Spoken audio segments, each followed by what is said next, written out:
Hey everyone, and welcome back for another deep dive.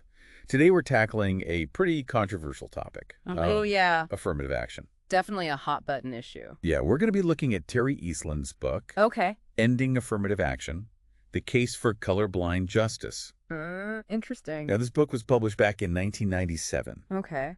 but Eastland's arguments still resonate today. Yeah, for sure. They really spark important conversations about equality and justice. Absolutely. Eastland really gets into the complexities of this policy, and Yeah. he doesn't shy away from challenging conventional thinking at all. Totally. And so, at its core, affirmative action aims to increase opportunities for groups who have faced discrimination historically. Right. But Eastland kind of flips the script. Oh, how so? He argues that it might actually be causing more harm than good. He does. He even goes so far as to call it a Okay. form of differential treatment, suggesting that by using race as a factor Right. in decision-making, it's a kind of legal discrimination, even if it's intended to be, to remedy things. That is a really provocative way to frame it. It is, and it leads into one of his central concerns, I guess. the unforeseen consequences of affirmative action. Okay, I'm listening. So he argues that rather than empowering people, Yeah. affirmative action can create this kind of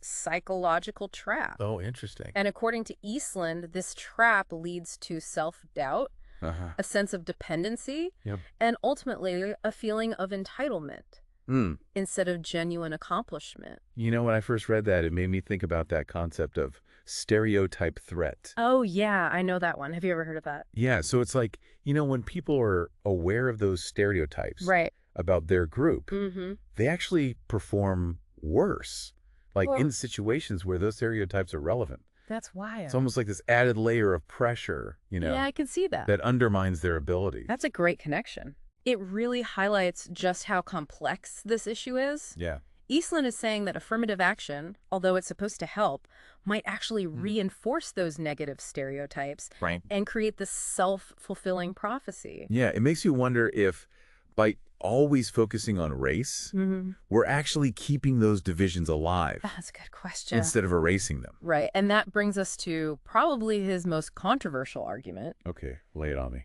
his belief that affirmative action is keeping racism alive. Wow, he even quotes Morgan Freeman, who famously said Chuckles. That's a good one. that the best way to end racism is to stop talking about it. Yeah, stop talking about it. So Eastland's making the point that by referencing race through affirmative action, Right. we're keeping it front and center. Preventing us from moving towards that colorblind society. And what's interesting is that his whole perspective Yeah, really hinges on this idea of being colorblind. it does. But he goes beyond just saying, ignore race. Right. He criticizes affirmative action for being too narrow. Yeah. He says it focuses too much on African Americans Yeah. and ignores other minority groups. It's true. Other groups experience discrimination too. So he's basically saying that affirmative action is like Yeah. wearing blinders. Exactly. You only see one dimension of inequality Got it. while you're ignoring all these others. And he even uses that phrase, all men are created equal. Oh, from the Declaration of Independence. Yeah, to support his point about colorblind equality. But ironically, A kicker. that phrase excludes women. It does. So wait, so is he advocating for color blindness Yeah. but not gender blindness? It definitely raises some questions. It seems like a pretty big oversight. Yeah, don't you think? If we're really striving for equality, Yay. shouldn't we consider all forms of discrimination? I mean, not just the ones that are based on race. Absolutely. And it makes me wonder if this colorblind ideal is even achievable. Yeah, I mean, we live in a world where Right. race, unfortunately, still plays a significant role Yeah. in people's lives and their Yeah. experiences. That's the heart of the debate, isn't it? It is. Can we really create a society where Yeah. race doesn't matter? Or is acknowledging these inequalities Mm-hmm. and addressing them Yeah. the only path to actual equality? It's a great question. It's a huge question. It is. And I think it's one that we're going to continue to wrestle with Oh, for sure. as we dig deeper into Eastland's arguments and look Yeah. at some alternative perspectives. Absolutely. And that's exactly what we're going to be doing in the next part. Awesome. We're going to examine some counter arguments to Eastland's perspective Love it. and look at how his ideas might be viewed through a more modern lens. Can't wait. Yeah. So we laid out Eastland's main critique of affirmative action last time. Yeah, the idea that it might actually be making things worse. But I'm curious, what are some of the arguments against his perspective? Well, one of the big criticisms is that Eastland's colorblind approach ignores the real effects of historical discrimination. Right. It's like just pretending that everyone starts off on the same footing. Yeah, when in reality, systemic inequality has created these huge differences. Right. In access to resources and opportunities. Exactly. It's like saying we should just forget about the past and move on. As if nothing happened. Like, how can we achieve equality if we don't acknowledge and address these historical injustices? Exactly. And a lot of people argue that affirmative action is a necessary tool to level the playing field and counteract those systemic disadvantages. So they're saying that simply ignoring race won't make those inequalities disappear. Right. But Eastland thinks that focusing on race keeps those divisions alive. Like it reinforces this us versus them. That's a really tricky balance. Because on one hand, you have folks that believe that acknowledging these racial disparities is essential for progress. Right. On the other hand, you have people worried that constantly referencing race prevents us from reaching true colorblindness.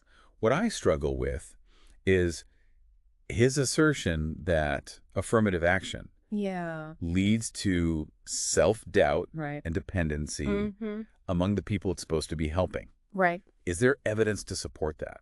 There are some studies that have explored that stereotype threat, which you brought up. Yeah. It suggests that knowing about those stereotypes about your group can actually cause anxiety and underperformance in situations where those stereotypes are relevant. It's kind of like a self-fulfilling prophecy, right? Exactly. A really complex psychological dynamic. Yeah. But it's important to note that not everyone who benefits from affirmative action feels that way.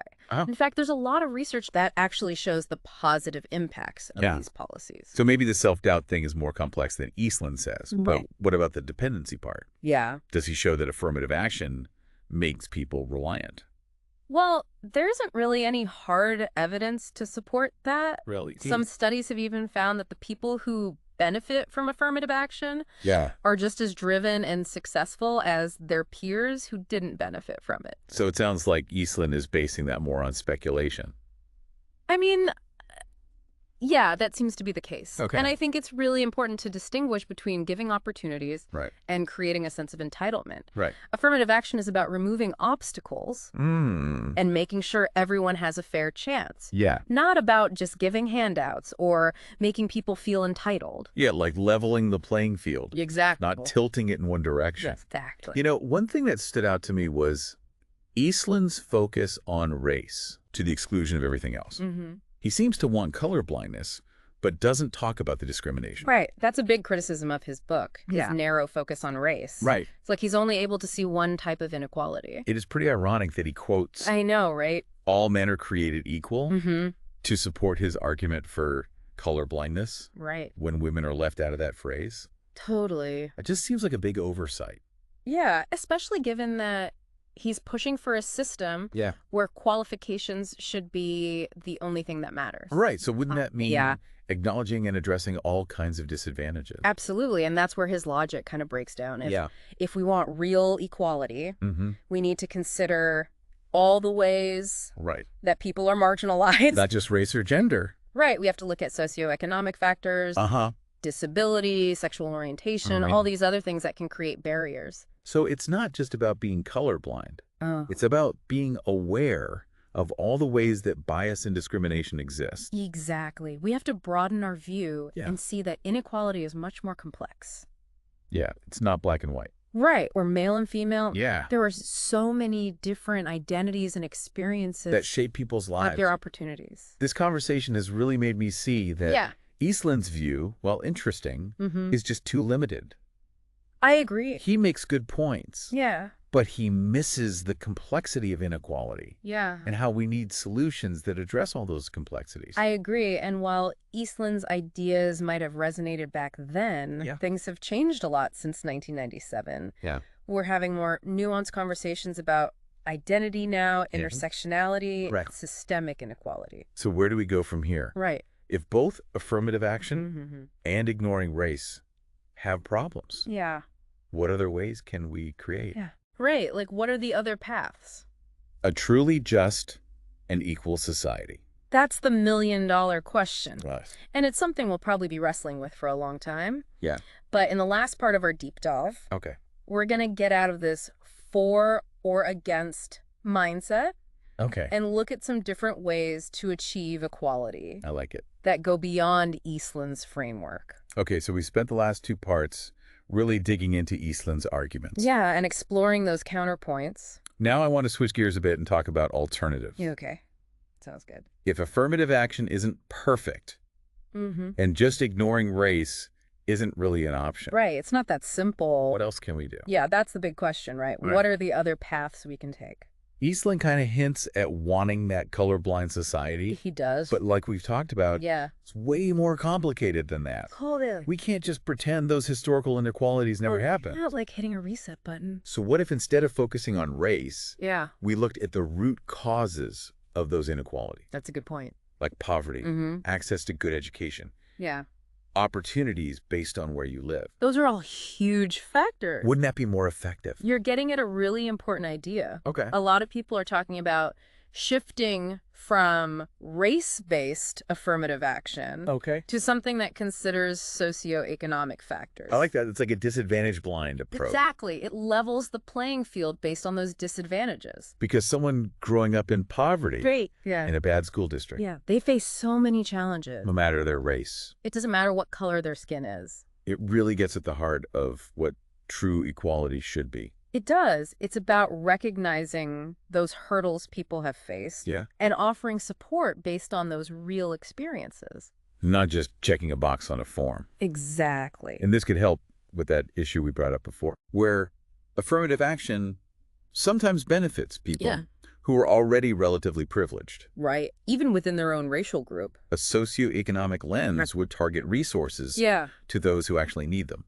Absolutely. It's about being more precise and fair. And it gets away from just categories. Right. And looks at people's real lives. Exactly. Those actual lived experiences. Let's be honest, implementing something like that sounds super complicated. It would be a big undertaking. How do you even measure disadvantage? It's tough, right? It seems so subjective. Yeah.